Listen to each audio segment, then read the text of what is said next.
जय गुरु जी, शुक्राना गुरु जी। आप सभी साथ संगत जी को जय गुरु जी। गुरु जी आप सभी पर मेहर बनाए रखें, सर्बदा भला सर्बदा भला।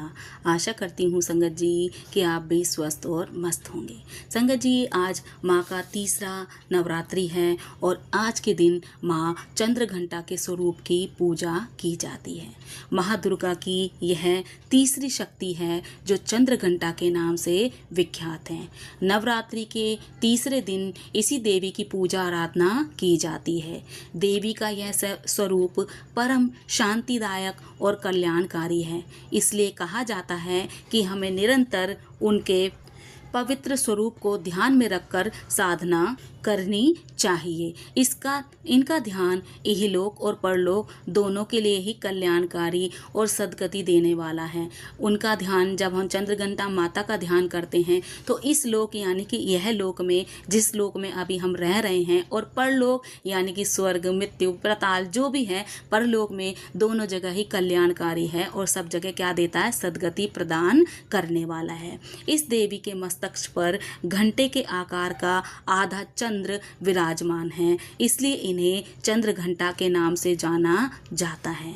इनके शरीर का रंग सोने के समान बहुत चमकीला है। इस देवी के हाथ में 10 हाथ हैं और 10 हाथों में खड्ग या अन्य अस्त्र शस्त्र विराजमान हैं। वह सिंह पर सवार होती हैं और युद्ध की मुद्रा में हमेशा तत्पर रहती हैं।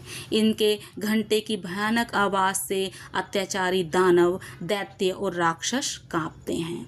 तीसरे नवरात्रि के दिन इसी देवी की पूजा का महत्व है। इस देवी की कृपा से साधक को अलौकिक वस्तुओं के दर्शन होते हैं।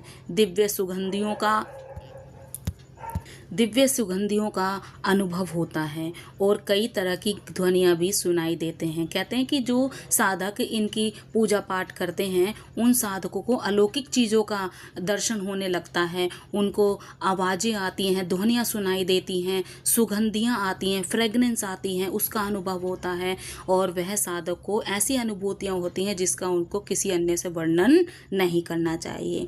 इन क्षणों में साधक को बहुत सावधान रहना चाहिए। इस देवी की आराधना से साधक में वीर्यता और निर्भयता के साथ ही सौम्यता और विनम्रता का विकास होता है। कि मतलब साधक को क्या होता है, उसमें वीरता आती है, निर्भय हो जाता है साधक और सौम्य बनता है, विनम्र बनता है। कहते हैं इस तरीके से उसमें ये शक्तियाँ आने लग जाती हैं या गुण आने लग जाते हैं।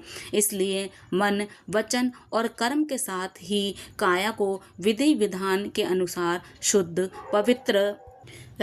पवित्र करके चंद्रघंटा की उपासना करनी चाहिए। अब कहते हैं माता चंद्रघंटा की उत्पत्ति कैसे हुई। चलिए संगत जी उनकी कहानी सुनते हैं। प्राचीन काल में महिषासुर नामक एक शक्तिशाली राक्षस रहता था जो तीनों लोकों में उत्पात मचा रहा था। वह देवराज इंद्र से उनका सिंहासन छीनकर स्वर्गलोक पर अधिकार पाना चाहता था। महिषासुर के इस अत्याचार से सभी देवतागण दुखी थे और उन्होंने भगवान ब्रह्मा, विष्णु और महेश से मदद मांगी। देवताओं की बातें सुनकर त्रिदेव क्रोधित हुए और उनके मुख से एक विकराल ऊर्जा उत्पन्न हुई। इस ऊर्जा से इस देवी का जन्म हुआ जिसे माँ चंद्रघंटा के नाम से जाना गया।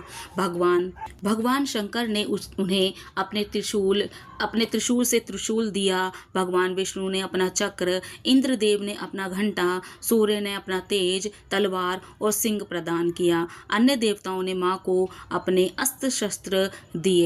इन अस्त्र शस्त्रों से सुसज्जित होकर माँ चंद्रघंटा महिषासुर का वध करने के लिए पहुंची। माँ के विकराल रूप को देखकर महिषासुर भयभीत हो गया। माँ चंद्रघंटा ने अपनी भयानक ध्वनि और प्रताप से महिषासुर का संहार कर दिया और देवताओं को महिषासुर के आतंक से मुक्ति दिलाई। इस प्रकार नवरात्रि के तीसरे दिन माँ चंद्रघंटा की पूजा की जाती है जिनसे भक्तों को धन, वैभव और सुख समृद्धि प्राप्त होती है और वे सभी दुखों से मुक्त होते हैं। संगत जी, तीसरा नवरात्रि में माता का यह रूप सुनकर हमें बड़ा हर्ष होता है कि किस तरीके से वह पापियों का संहार करती हैं, और स्पेशली महिषासुर का उन्होंने वध किया था, जो कि किसी भी रूप से माता को प्रताड़ित कर रहा था, अन्य सभी देवी देवताओं को प्रताड़ित कर रहा था। इंद्र का कह सकते हैं भाग प्राप्त करना चाहता था, स्वर्ग पर अधिकार प्राप्त करना चाहता था। तब उसके अहंकार को, उसके वर्णन को सुनकर सभी देवता क्रोध में आ गए थे, और सभी के मुख से या कह सकते हैं एक तेज प्रकट हुआ था, जो उनके शरीरों से एक तेज प्रकट हुआ, जिससे वो नारी का रूप बन गया था। और सभी भगवानों ने उनको जो जो वो अस्त्र धारण करते थे वह सब अस्त्र उस देवी को दिए थे, और बाद में उन्हीं अस्त्र शस्त्रों के द्वारा